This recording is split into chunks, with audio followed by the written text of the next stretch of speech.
Hey everyone, welcome to the VO Boss Podcast and the Real Boss Series with the one and only Tom Dheere. Tom Dheere, yay! Hi, Ann.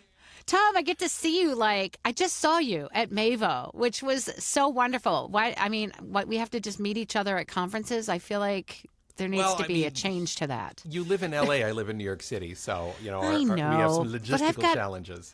I know, but I feel like we should be seeing each other more because Well, they need to they need to produce more conferences so we can hang out more. Right? Well, I don't know. There might be some people that disagree with that. I'm not sure. Some people are saying that there's more conferences than are needed in this industry, but I like people to have a choice. Yes. And different conferences meet different needs. Some of them are different sizes. Like MAVO is very boutique, like under 100 people, as opposed to VO Atlanta, which is wonderful in its own way, but that has 1,000 people, and that can freak out a lot of people. And then One Voice is like somewhere in the middle with attendance. Yeah. And there's different focuses. Yeah. Some have a bilingual track or a Spanish track. Some have an audiobook track, and some have a children's track, like MAVO did. So you just got to find one that's right for you based on your budget, your professional needs, and just your social comfort level. Yeah. Well, let's talk. Let's do a recap about MAVO then, because it was my first year at MAVO. Oh. And I truly, truly enjoyed it. It was my first year speaking at MAVO, and I really I loved it. It was small, it was intimate, and she had a boatload of great speakers there, and I really felt as though she worked her tail off to make it a nice experience for everyone. I agree. This was my fourth, 2018, wow. 2020, 22, which was virtual, and then 2024 now. So, like most conference presenters, they like to have people come every other year so they can mix up the speakers and the content. And I always have a lovely time there. Val Kelly, who's the producer of the Mid-Atlantic Voiceover Conference, MAVO for short, always does a lovely job. And like you said, she puts together a fantastic group of speakers. Like, considering the size of the conference, it's like, quality-wise, a disproportionate quality. Like the quality of speakers, considering the size of the conference, it's just such really high-end. Oh my gosh. Really high-end It was incredible high-end speakers, especially because you and I were there. Well, no, I'm sorry. I love it that she, I think her theme in the beginning was more, character-based animation, because that's what she did. And, she mentioned to me this is the first time she was going to have somebody coming in that was really talking about things other than character animation. And of course I did, I did a general session on corporate, and then I did 2 mastery sessions, which actually were oversold, which I loved, on e-learning, and the other one was on acting for narration. And I just love the response of the attendees that were there to my classes. And so I had a great time while I was there, but I worked hard. And I will say, though, that the speakers that she had were amazing. You were there. I mean, Jessica Blue was there. Everett Oliver was there. I mean, I'm just going on. And I met some people that I had never met before in person, which was great. Casting directors, Andy Ross. I mean, I just had such a good time meeting new people, and now I've got new resources. Yeah, I had a fantastic time too. What did I teach? I did a breakout session, or I don't remember what the name of it was, the term, but it was make taxes less taxing. Had a great turnout with people trying to figure out how to file their taxes as a voice actor. That was fun. Yeah, that's important. It is important. I'm noticing a slight uptick in people going to conferences and wanting to get a little bit more understanding of the business side of voiceover, which, and considering that's what I do as the VO strategist, obviously I'm thrilled that people are expressing more of an interest to complement all the great performance training that they want to get and that they know that they need. But I also did one on smaller voiceover market mastery, how to if you live in a suburban or rural area, how you can thrive both online and in person. But the one that was extra interesting is, and we talked about this before we started recording, is that I was the moderator for the AI panel. And that was that, and you were in the audience and you participated. I was. But it was very, very interesting. And we had the board of the National Association of Voice Actors, or NAVA, as the panelist, president, vice president, director of operations, and a member at large. And the conversation was very interesting. What I thought was interesting is that I read the room at the beginning, if you remember, and I said, who here doesn't know the first thing about AI as it pertains to voiceover? And not a single person raised their hand. Now, maybe they were shy, didn't want to admit they didn't know anything, but I think a lot of them are, now that it's been a few years that the voiceover industry has just become aware at all that AI has been permeating the industry long before we understood what was going on. People are making a point to educate themselves. And you have been a huge contributor to that with your VO Boss series when you interviewed, was it 30 or 35 companies? At least 35 CEOs of companies, of AI companies. Some are companies that don't exist anymore, and some that do.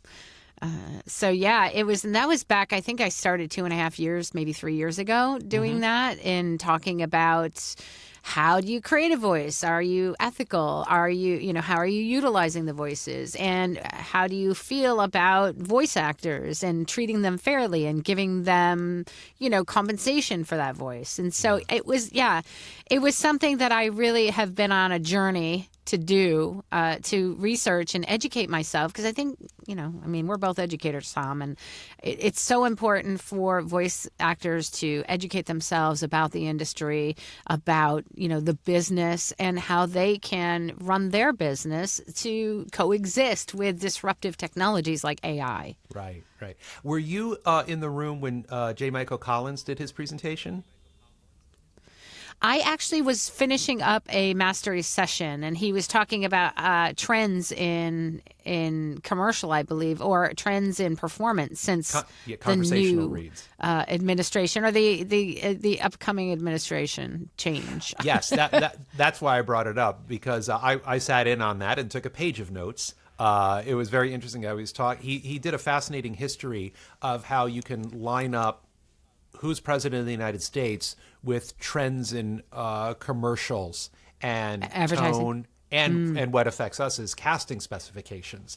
So he made a lot of interesting points about those who voted for the winner and what kind of reads are maybe called for, and those who did not vote for the winner of the election and the type of reads that are going to resonate with them for the next few years. So I bring this up, bosses, because this is part of the value that you get out of attending any voiceover conference, much less going to MAVO. It's not, it's education, it's networking, it's the opportunity to meet, great coaches like Anne, or, get to know a casting director or someone like that, but also industry trends, what's going on in the industry right now, and how you need to adjust or adapt your understanding of the voiceover industry, and how you can adjust your business model to adapt to what may change in the coming years.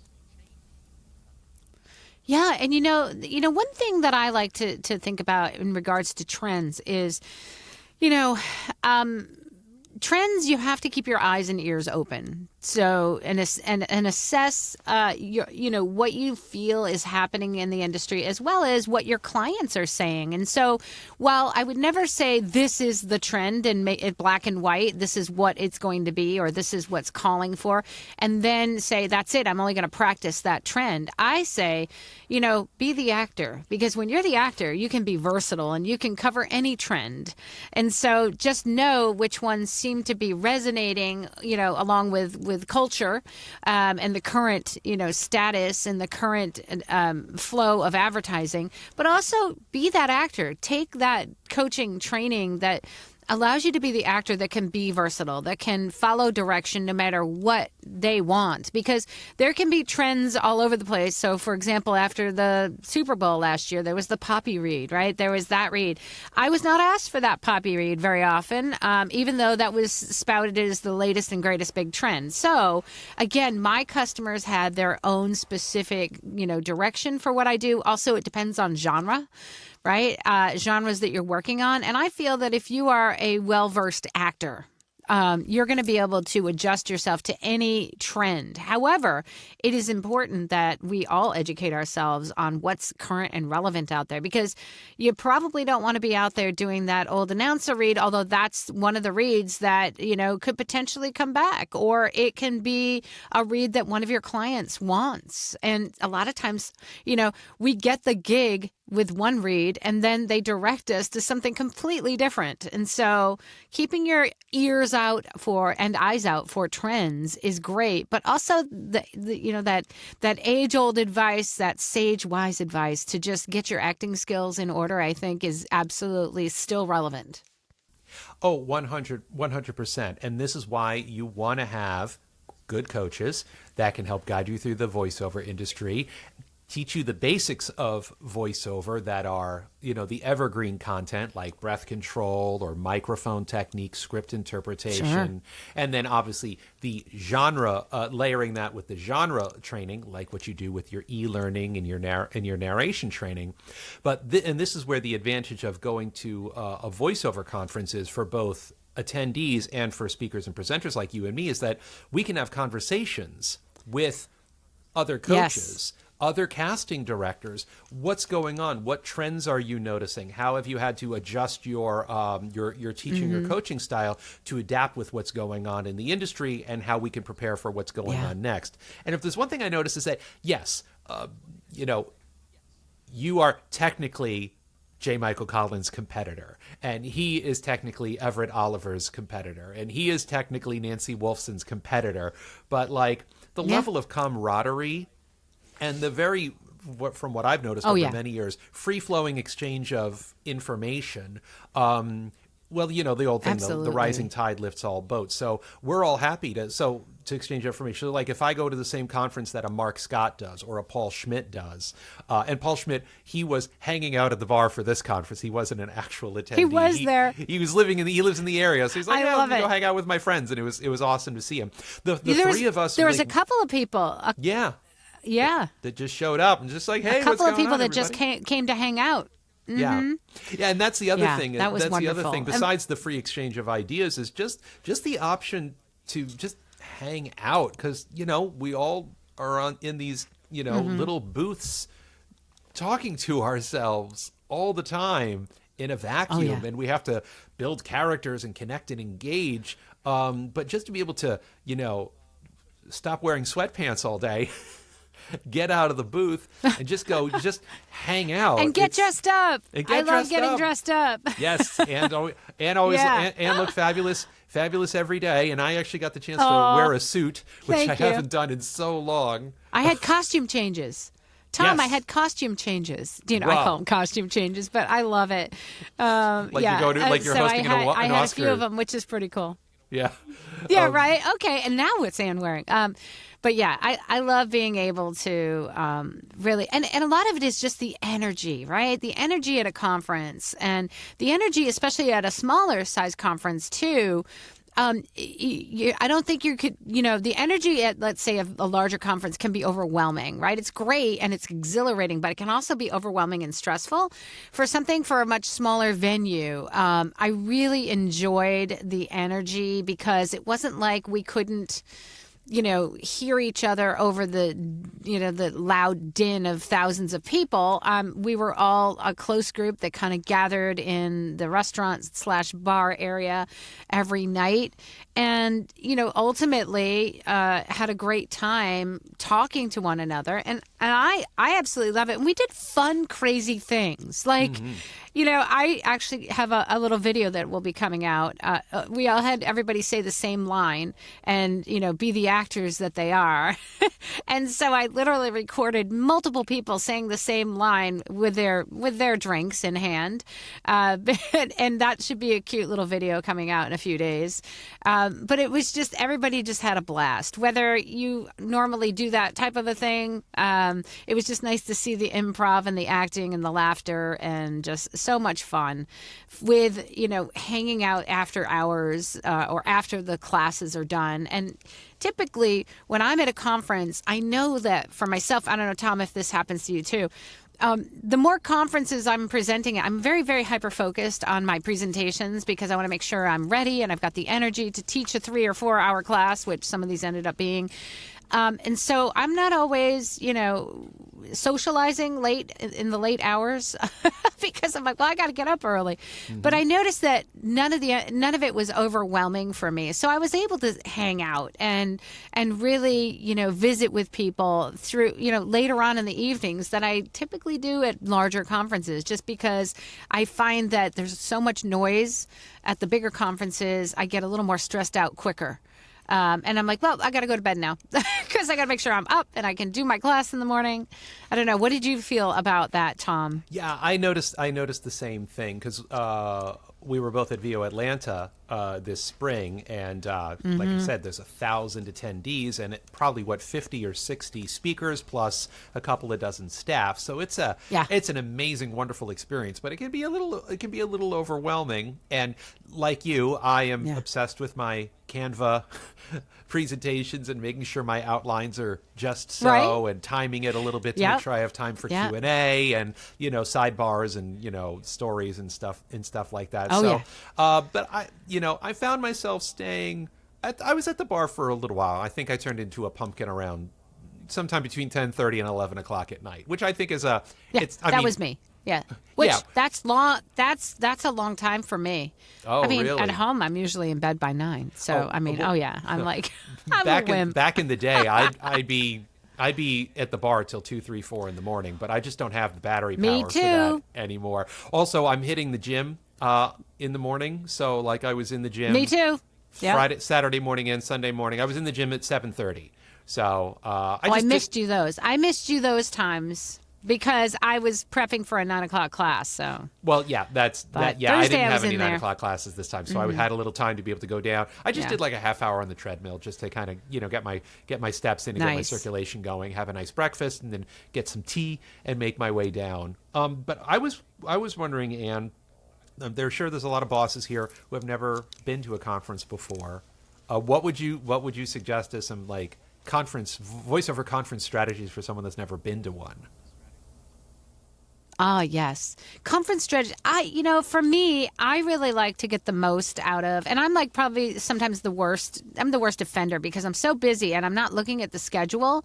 But I would say, look at the schedule, decide ahead of time, right? What classes look good for you and really kind of create your schedule before you get there. It's nice you can make last minute changes, once you get there, depending on like maybe somebody says, oh, no, you really have to go see this talk or this presentation, or I've seen this person before and they're really great, and you might make changes then. But I think really having a plan, and of course old school, I'm either a notepad to jot things down, or I like to do notes on my phone a lot in order to get things from the presentation. I know that for me, because I'm not I've lost my talent to write, Tom. I mean, I don't know, do people, I can barely sign my name these days because I'm typing so much.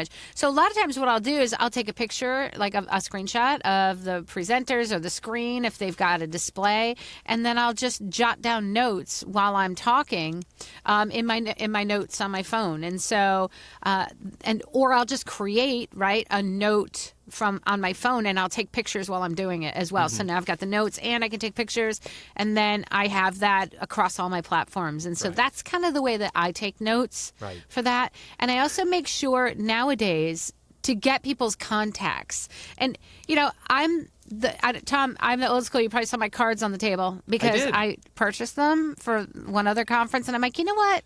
I'm just going to leave them on the table. On the back of it, I made sure that I had a QR code that basically when you scan it, I'm right in your contacts in your phone. So it's got my name. Yep, it's got my name, my address. So it's no longer just like, oh, it's a card that just has your email, your phone. It has a code it has like a QR code that you can scan so that it automatically goes into contacts.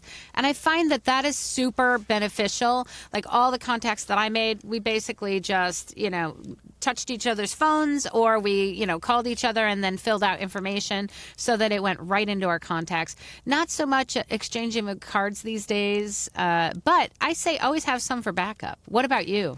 Well, I mean, I just showed, for those of you who are listening to this, I just flashed my VO Strategist business card, which also has a QR code on the back. I also have, I think it's hopp.bio, HOPP.bio, where you can kind of make a little mini type of website. And I have one for Tom Dheere, voice actor, and I have one for VO Strategist.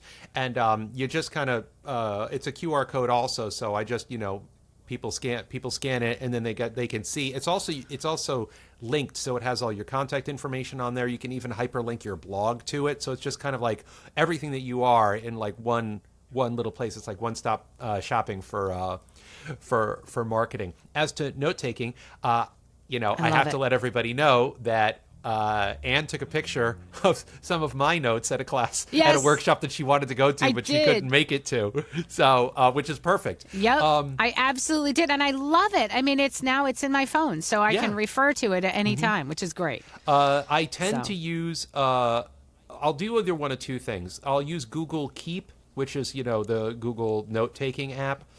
But what I've been doing more and more lately is that before I go to a conference, and I pretty much know, I mean, I've got all my presentations, but then I look and see when I'm not presenting and what workshops I have time to attend and be a student of, is that I'll set up in Google Drive, I'll set up a Google Doc, and it'll just say like MAVO 2014 MAVO. And so if you go into my Google Doc, for those of you who have broken in, you see I've got the year that I attend the conference and the name of the conference, so I can just see in chronological order every set of notes I've taken for every conference that I presented at or attended. So I'll often bring my tablet and I'll just be typing directly into the Google Drive doc that I had already set up. So when I get home, it's already there. I don't have to do anything. But I do take pictures of screenshots like you do, of pictures of slides. And what I'll often do is I'll take a picture of the slide, and then I will just copy and paste that picture into that Google Drive doc. So I don't have to transpose it either. So it's just that way you've got your notes and your photos. Yep. Actually, yeah. So it's all together. Yeah. So it's all together.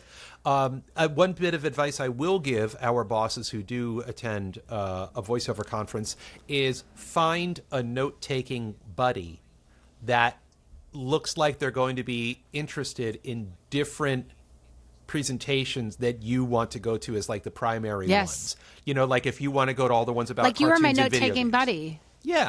Yeah, be a note-taking buddy. If you want to go to all the cartoon... You're my note-taking buddy for J. Michael's presentation. Right, because you're just like, click, there you go. So like, based on what you want to do, if you have a friend who wants to focus on business and marketing and tech and you want to focus on performance, you go to all the performance ones, they go to all the other ones, and you just take notes and you just swap.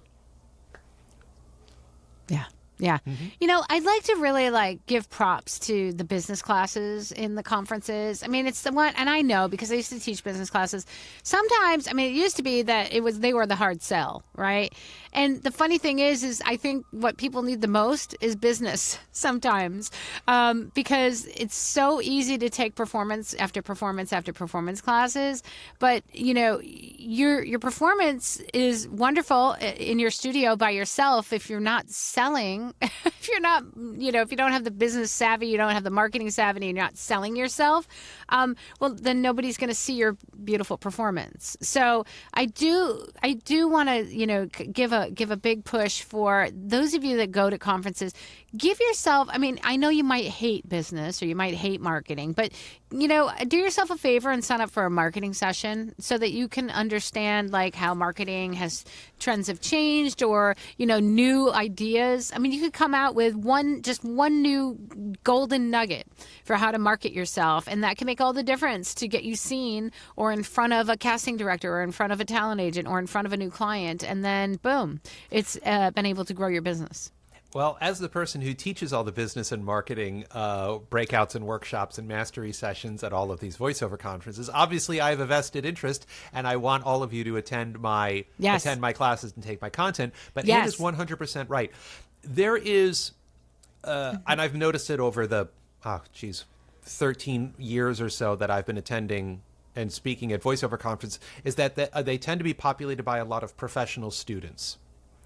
They just keep taking performance class after performance class. They don't take any business and marketing class, and they never pull the trigger. Right. They never go for it. Now, I can't speak to why any one of them can't or won't pull the trigger. It may be financial, they can't leave their day job.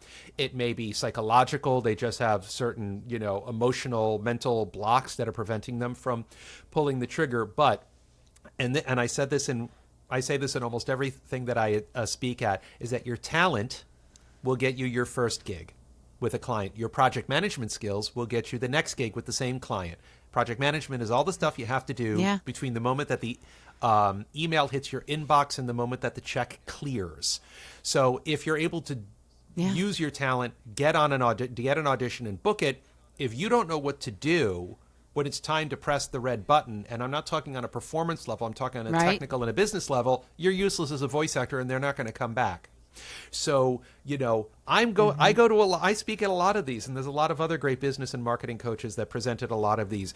I think it's really important for you to take the time. Yes, if there's a certain casting director that you want to meet, if there's a certain coach you'd like to connect with to see if you'd be a good fit for getting coached for them and booking a demo, which I know Anne experiences that all the time. Make it a point to go to one or two business or marketing related things, because you want to be, it's not even just being about a well-rounded voice actor. It's just about being effective at all, because if you don't know that stuff, you're not going to getting anywhere. All the best video game and cartoon coaching in the world isn't going to get you anywhere if you don't know how to demonstrate your value to get you those casting opportunities, and if you don't have the business savvy to capitalize on those opportunities. Yeah. I mean, I could not agree 1,000%, really. I mean, and I've seen it conference after conference, and I used to teach the business classes early on before I knew Tom. I used to do like social media classes, business classes, and it was interesting because people were just so drawn to like the character and the animation classes and those performance classes. And I think you really just need to have, this is one of the reasons why I started the VO Boss. It was really about, the business strategies for voiceover artists. And, really, that's what this podcast was all about, to hopefully help educate in the business sense of it, business and marketing sense of things. Because we, like I said, you can have the best voice in the world, but if nobody knows about it, there you sit. Right. Wow. So some good tips and tricks, guys. I highly recommend the MAVO conference. I know Val, she just worked so hard at it, and it really was a lovely conference. And I hope I get asked to go back next year. I hope you do too. I had a wonderful time, and I always look forward to it, and hopefully I will get asked again as well. Hint, hint, Val, if you're watching this. Well, Tom, that's Val. We love you, Val.